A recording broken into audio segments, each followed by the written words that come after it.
et qui peut être prévenu facilement.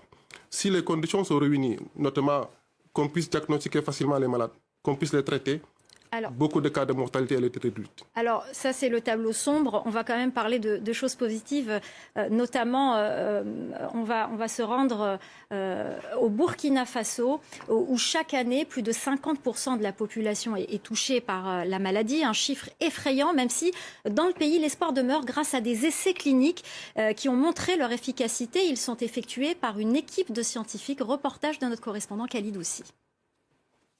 À première vue, on pourrait croire que nous sommes dans un simple centre de santé.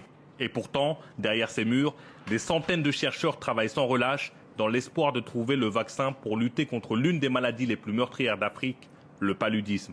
Situé à une centaine de kilomètres de Ouagadougou, l'Institut de recherche en sciences de la santé de Nanoro a été créé en 2008 par cet homme, le professeur Alidou Tinto.